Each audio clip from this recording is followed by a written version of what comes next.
Again, I'll start. On behalf of the entire RAMAC staff, I want to thank you for registering to attend today our 7th Business Matters Chat. As always, we welcome your participation with questions following our speaker's remarks today. If Anna didn't already mention, please send those to her in the chat box, and we will try to get to as many as time allows and see what Dr. Coffman has to say. So today we are pleased to have with us from the Prairie School, Dr. Nat Coffman. Back in 2014, Nat became only the 5th person to hold the position of head of school at the Prairie School. Prior to that, he was the head of the York County Day School in Pennsylvania and has worked at independent schools from Chicago to California throughout his 30-year career. And I know, Nat, you don't even look like you're 40 years old, so that's amazing.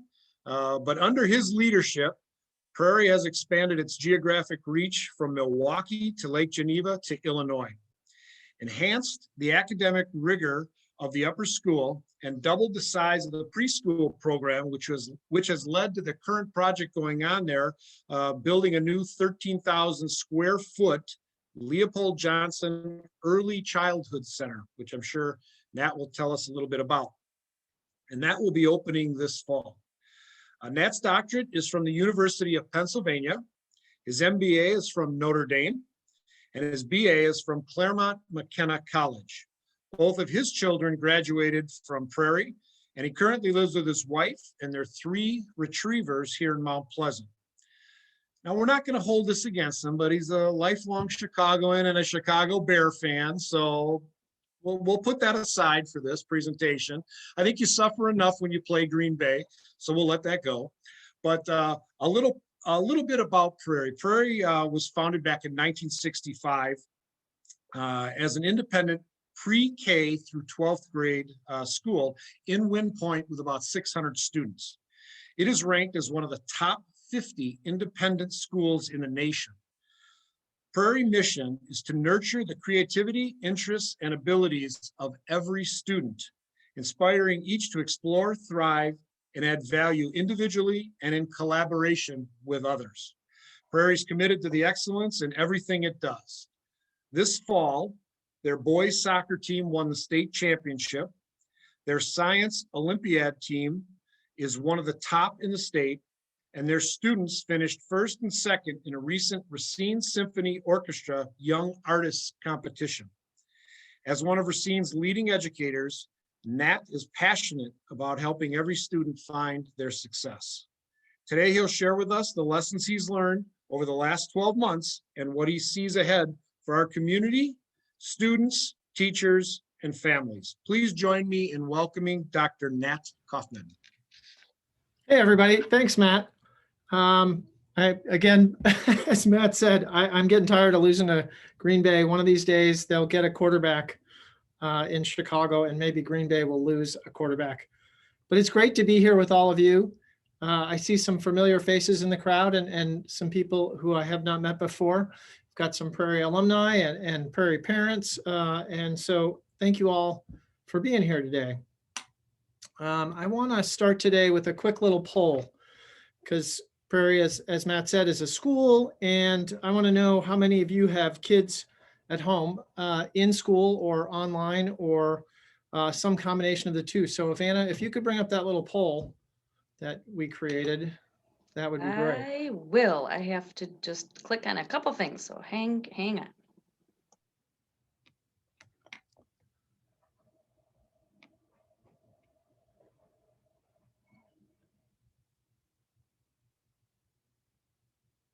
So I have to make, we have 2 people.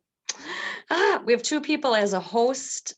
So here at RAMAC, and that's causing me some trouble. It says you're logged into another device. Your polling session is inactive. I think it's because we have 2 people on the RAMAC. Yeah. So here's what I want to know. My first question for you is, you can put it in the chat box. Yeah. Are your kids at at home? In the chat box. You have no kids. Are they going to school online? Are they going to school hybrid? Or are they going to school every day? So every day, hybrid, at home, or no? Yeah, sorry about that. I think we tested it and everything, so sorry about that. Not a big deal.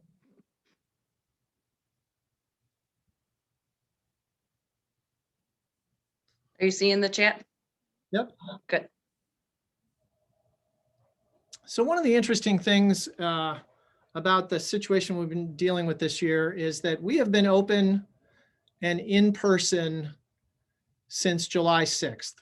So every kid, every adult on campus every day since July 6th. It started with our summer program with over 300 campers spread across 24 camps. And it's been going really well. And I'm going to talk a little bit about that, but I got one more thing I want to hear from all of you at home. So one of the things I didn't fully appreciate going into this pandemic was how important schools were to people's ability to do their jobs. And by that, I mean, if your kids are at home, it's kind of hard to go to work. And it's kind of hard to work at home. And so I'm wondering what your employers are doing to make things easier for working parents. Are you bringing people into the office? Are you not doing anything? What is the policy that your different businesses are working through to allow parents to deal with these difficult situations? Because we can see through the chat that some of you don't have kids, some of you have kids who are learning from home, some of you have kids who are in school, a little bit of everything. So I'd be intrigued to know sort of what your business is doing. So if you want to add that into the chat, that'd be great. And then I'm going to share my screen with you, and I'm going to talk through some of the things that have been happening here at Prairie.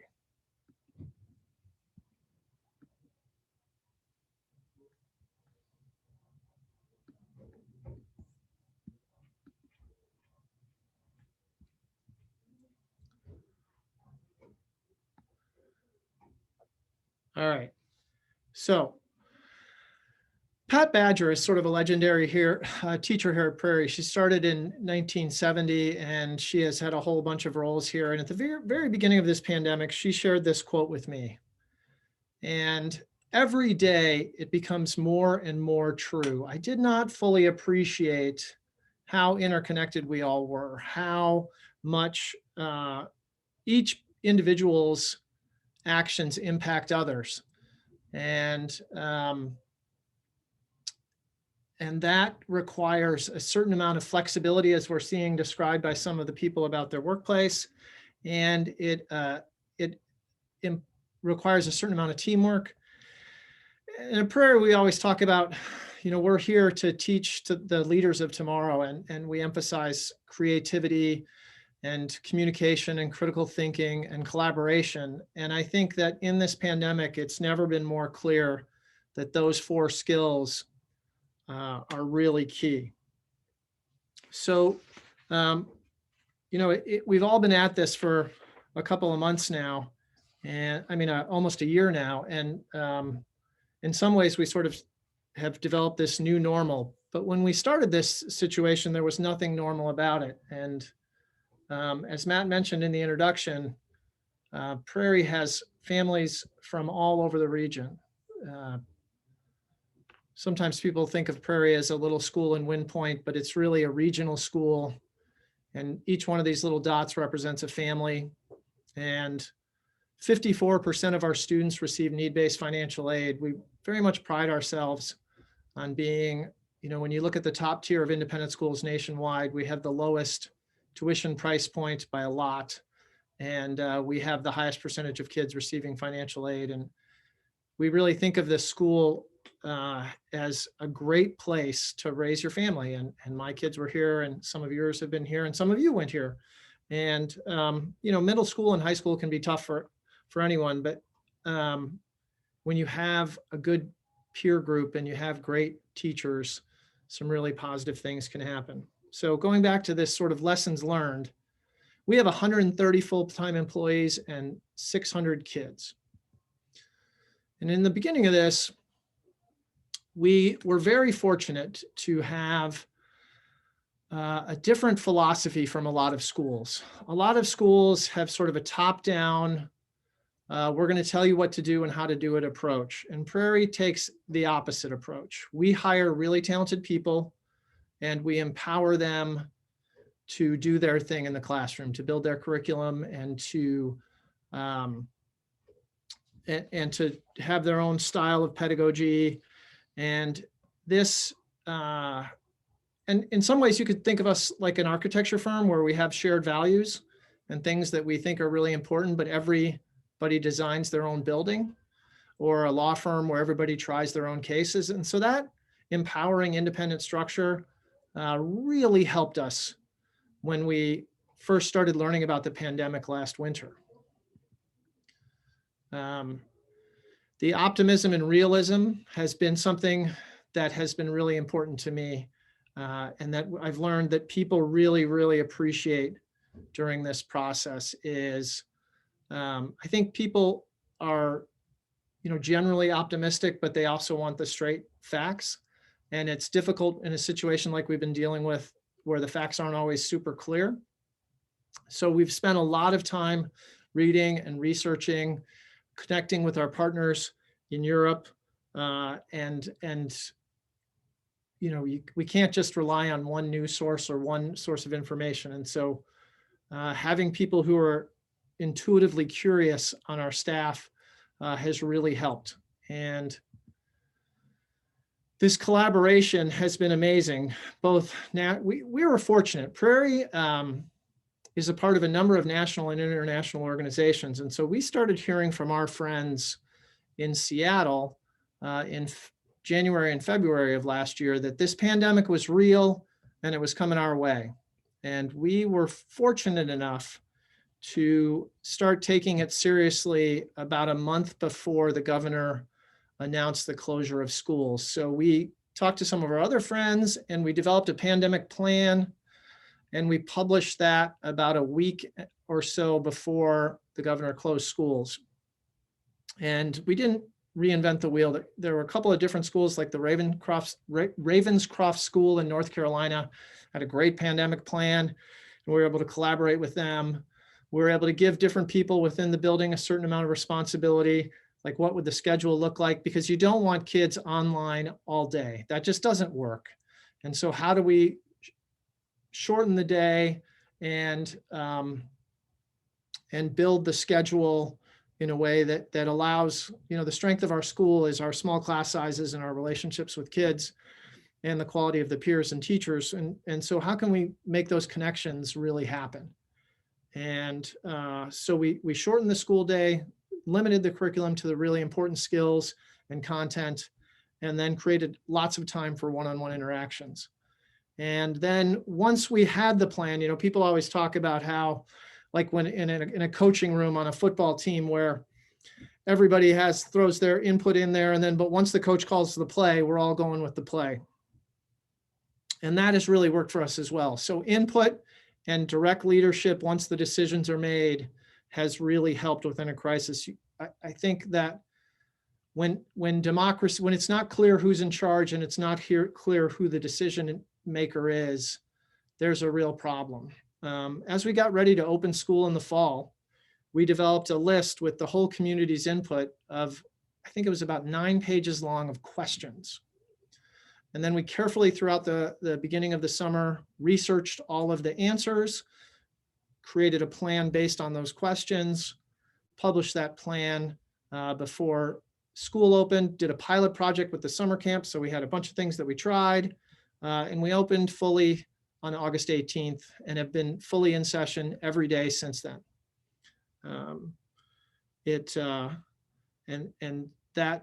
We continue to have a feedback form always available, and we've had some really great help both locally and in the building and nationally. There have been some local doctors and local businesses that have really come through for us. We've been able to upgrade our facility in really positive ways, but it's come with a series of challenges that are ongoing. And the most significant of these is there's sort of a constant stress. I think you probably all feel it, this sort of low grade pressure. When you're dealing with kids and they're sneezing and there's just, schools are sort of germ palaces, and all your friends are sort of working from home every day, and you're showing up every day, and you've got to add a whole nother, it's one thing to care about your curriculum and program, but making sure all the kids are following the rules that are new to them, and dealing with all the physical changes that happened has been, sort of this steady stress load. There's also been a million different guidelines from the health organizations to the local, Racine is unique in the sense that we have 2 health departments, and they have different advice. And then you add in the state DPI and the state health department, and it's been pretty crazy. And then the CDC has changed their stuff a bunch of times. And so trying to weave through all of that and find what works best for us has been sort of an ongoing challenge. It's rolling out right now with the vaccines. Kenosha has been allowing certain educators to get vaccinated. The Central Racine has been doing another thing. The city has been doing another thing. And so trying to navigate through all of that. We also, I reached out to the health department in February, early February last year, and did not get a call back when I said, look, the pandemic's really coming. I've talked to my friends in Seattle, and they said, we'll get back to you. And they eventually did in August, however many months later that was. But that time, we'd already built our plan. We shared it with them. They approved it without any recommendations or changes. And we've been going forward with it since. As we said before, there was limited research available. The biggest challenge for us from a sort of an operational standpoint is Prairie really works hard to be one school from 3-year-olds to 18-year-olds, sort of everywhere in between. We have all these buddy activities. We have all these places where we come together, big celebrations, sporting events, and not being able to do any of those because one of the things we learned early on was we needed to keep all the first graders in first grade together and the second graders separated. And we took the 5th and 6th graders and put them over on our athletic side of campus because they were in the smallest part of the building. But now, you never see the 5th and 6th grade. And in some ways, it's kind of cool for them, their own little sort of mini middle school. But it also doesn't have the positive mentoring that happens from walking by the older kids in the building or being able to mentor the younger kids. And so the whole silo aspect of this has been difficult. We also love to have guests. We love to have parents come in and eat with us. We love to go out when we're studying Wisconsin history. We like to take the kids to the places that matter in our history. When we're studying animals, we like to go to the zoo and see those animals live, and all of those different curriculum connections with the community as a whole. Service learning is a big part of our program, and we haven't been able to do that. We also have a fitness and requirement, and that's been a challenge as well, especially when we were learning from home. And the other thing is we really like to teach in a circle, and when all the kids are supposed to face forward so that they're not breathing into each other's mouths or eyes, it really changes the way that you're going to teach the class. And in some ways, it's sort of a drop back to the teacher in the front, where we normally have the teacher in the middle, sort of playing a role in the circle or on the outside of the circle in a fishbowl type setup. But when you have to have everybody facing the same direction. We also had to go out and buy a couple hundred new desks because most of our classrooms had tables, and it was clear to get kids 6 feet apart, you needed to have individual desks. And so that was quite the shopping excursion this summer to get, I think we bought almost 300 desks and trying to get them set up in the right type of chairs and those sort of things. But we've been able to persevere through it all. The quarantines, the isolations, the pre-existing conditions. We always have a couple of kids who come in close contact and are out of school, or their parents have a lung condition where they have to learn from home. And so trying to go back and forth with about 95% of your kids in class each day and 5% participating through Zoom is a real teaching challenge. And our teachers have handled it brilliantly. We spent all summer preparing for this hybrid situation and for online. Worst case scenario, we thought the governor might close schools again. So we one of our national organization, actually international organizations, has a series of training, has a website portal, and then a series of interactive training opportunities. And so all of our faculty did at least 2 modules this summer, and most did 3 or 4, and it worked out really well. And so everybody came back ready and excited to meet that challenge. And then there's also the aspect of we have to wash the kids' hands between every class in middle and upper school. And we have to clean the desks and keep all the surfaces moving. And we changed the schedule so the kids don't have as many changes between classes. And if you've ever been to our high school, it's like a big Starbucks with classrooms around the outside. And we put a big barrier along the middle, and everybody has to walk counterclockwise around it. And at the same time, stay relatively spread out. And those challenges have been significant. But perhaps my own personal biggest challenge is I love eating with other people. And I don't know about you all, but my guess is you do too. And going out to lunch with friends has been a challenge, and dinner. But in a school that fundamentally believes that you build community through eating together like we do, it changes a little bit of everything. So when normally the kids and the teachers eat together in the dining room, and we're talking and we're laughing, and we take a full 45-minute lunch each day, and having to have lunch in your classrooms facing the same direction, not talking, not being able to connect with the kids in the other grades or the teachers, just the one teacher who's supervising your room, or in the younger classes where we have 2 adults, having those 2 adults supervise. We have play a movie, or other thing to distract the kids so that they're not trying to talk to each other with their masks off. That has been a real big challenge for us. But again, because of the people and because of our structure, we've been able to meet all of these challenges. And we've learned a couple of things matter the most. Again, those empowered, mission-driven professionals, the small classes and teacher loads. A lot of people, like when I started working in schools in 1990, everybody used to talk about the future and the millennium, and everything's going to be different, and everybody's going to learn online, and all these sort of things. And the reality is the best learning, and it's been happening for thousands of years, happens in small groups with great teachers. And yes, online works for a couple of unique types of kids and for really motivated adults. But the reality is kids, the vast majority of kids need to learn in school. And by teacher loads there, we mean in a high school, some high school teachers in some situations teach 100 to 150 kids. The average Prairie teacher teaches between 60 and 65 kids. And it creates a much better chance to get a good relationship building. And relationships really matter. Our national partners, our local partnerships, our partnerships with parents. One of the things I wasn't really thinking about at first until I had a great talk with one of our pediatrician parents was just how significant the mental health impact of learning from home was, and how important to our kids' mental health it would be to get back into school in person all day. And, then we have Davies Company and SC Johnson that have helped us with cleaning supplies, especially when we were super nervous about cleaning, because the research at one point said that the germs stayed on surfaces for up to 3 days. And,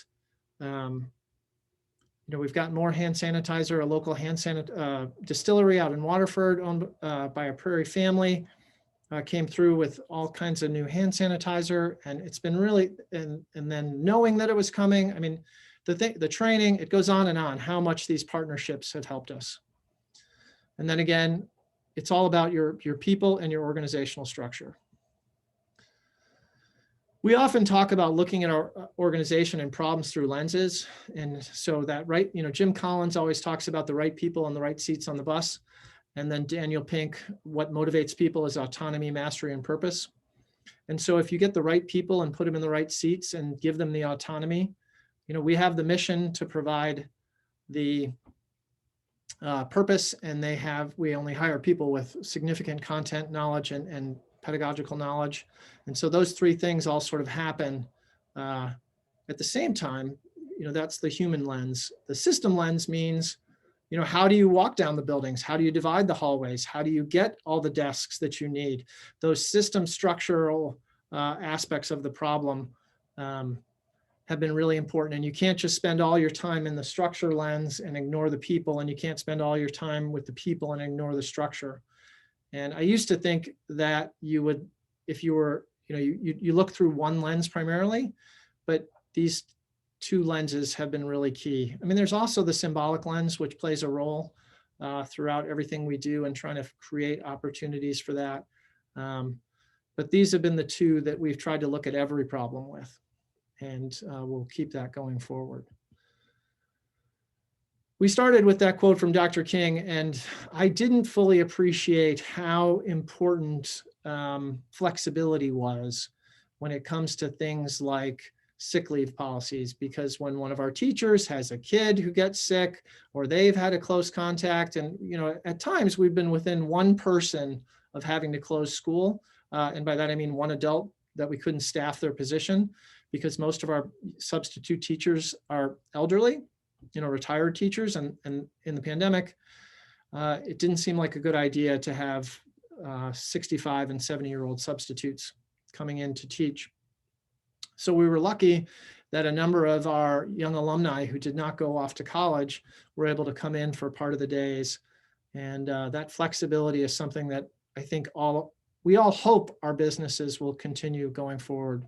We also had one teacher who was pregnant, and we needed to create unique situations for that, and another who had a spouse with pre-existing conditions that were pretty significant. So that flexibility is something we're really hoping goes forward. I was just reading earlier today that there is a huge increase in diagnoses of depression and loneliness. And I think as an employer, I've always sort of paid attention to morale, but mental health is a whole nother level above that.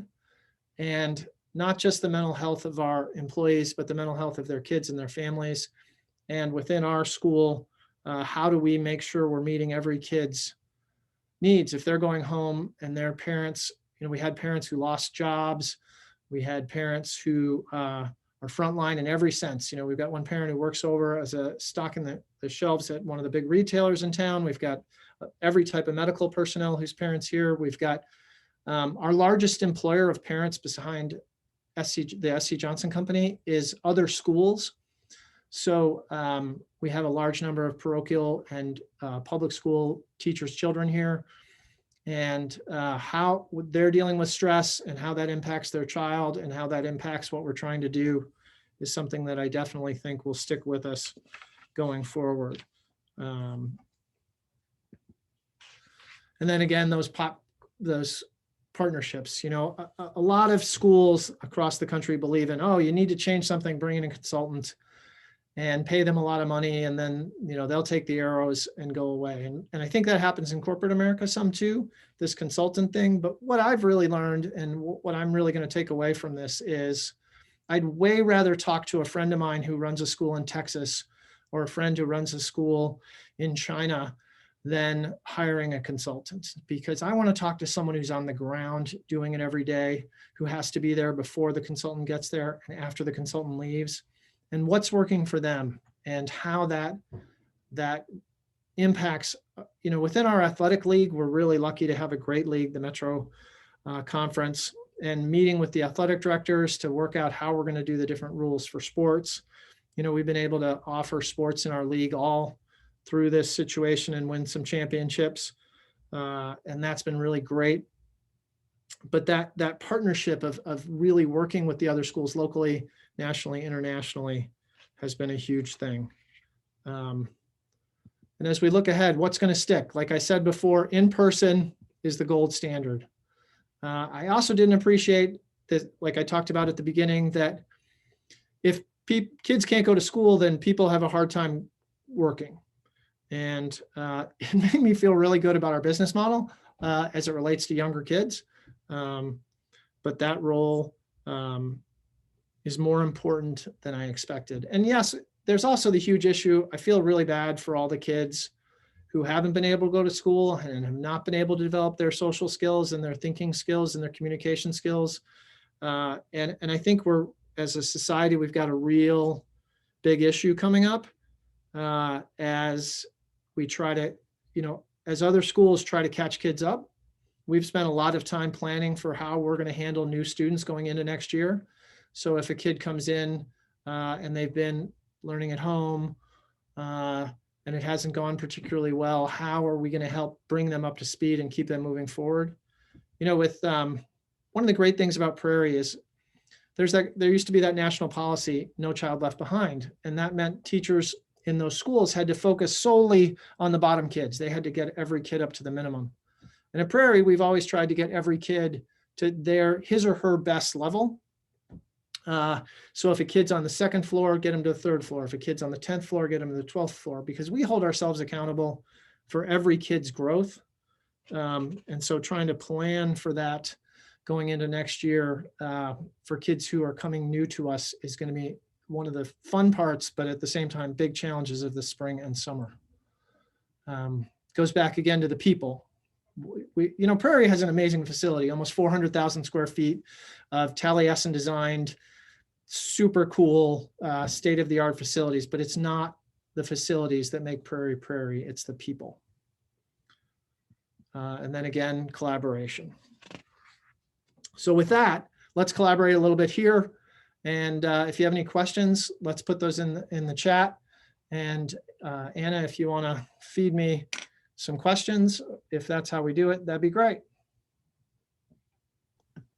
Yes, to kind of stick. Thank you very much. That was insightful. I learned a couple things about Prairie myself.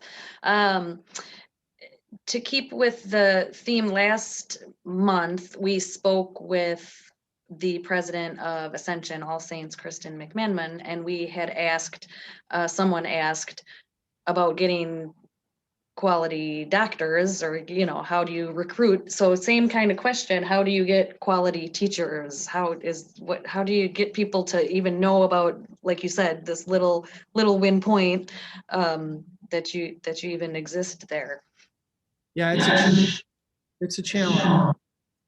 Hiring talented people, it's the most important thing we do, and it's something that I am directly involved with every day, is making sure that we have good people. So we work with headhunters that I got an application today from King's Academy in Jordan, which is one of the best schools in the world. And there's a young teacher there who wants to come back to America. She found out about us from a headhunter, sent me her resume. I'll probably have a call with her in a couple of weeks and then sort of pass it through our HR department and to our people there. We normally would fly people in and sort of run them through that process, but we've had to move hiring onto Zoom. But the other thing is, so we have that headhunter partnership. And then the other is each one of our teachers, we encourage them to have networks and colleagues outside of school that they connect with and that they work with. And I think this is going to sound a little bit strange, but in some ways, Prairie is better known outside the U.S., outside the bubble of southeastern Wisconsin than it maybe is within southeastern Wisconsin. So we're spending a lot of time through social media and other resources to get our name out there. It's pretty regular that I meet someone and they ask me, I'm wearing a shirt that says Prairie, and they ask me about it. But yeah, it's the number one challenge is finding quality teachers.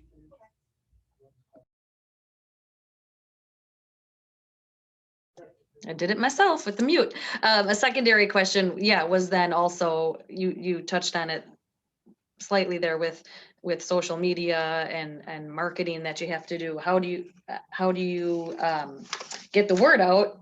How do people find out about Prairie and all that it has to offer? Because that does happen a lot of times when it's right in your backyard. You kind of don't pay attention, but other people do. Are there any initiatives that you're very specifically working on?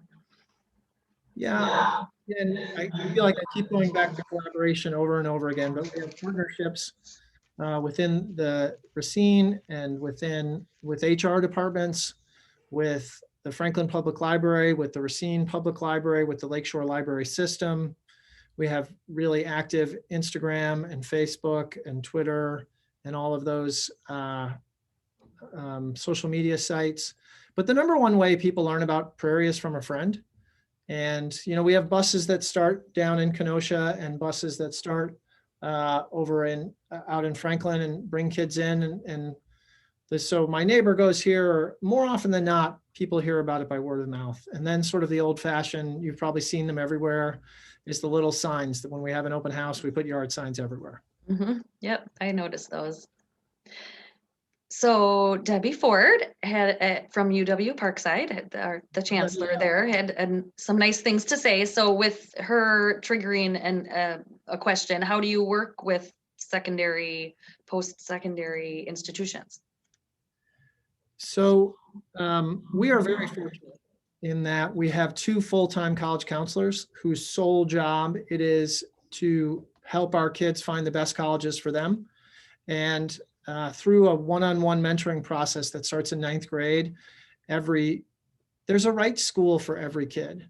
And when you develop a relationship and you develop an understanding with and you build relationships there, they build those relationships with the colleges like Parkside, like Carthage, like Alverno, like Marquette, to know what is a good fit for those kids. And we have kids at all of those regional schools, and we send kids all over the world. We have a student in school in Scotland, another in Hawaii.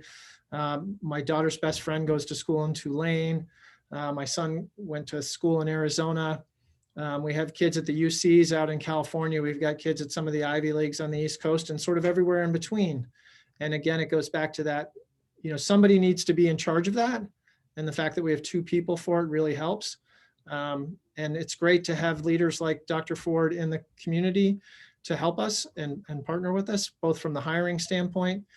Some of our very best teachers were educated locally. One of the funny things people don't know about Prairie, though, is it's surprisingly international because of all the international companies. And so we have some teachers who were from different parts of the world and families who are from all over the world. A couple of years ago, our 1st grade had more kids born outside the US than inside the US, which was really cool. But when you have, we have parents who are professors at Parkside, and our kids have done a series of research things there. And they have that amazing foreign film festival, if you guys haven't been to that, out at Parkside. But just trying to get them to know who and what we are and make sure our kids know who and what they are has been a big thing for us. Great. And I think we have time for one more question.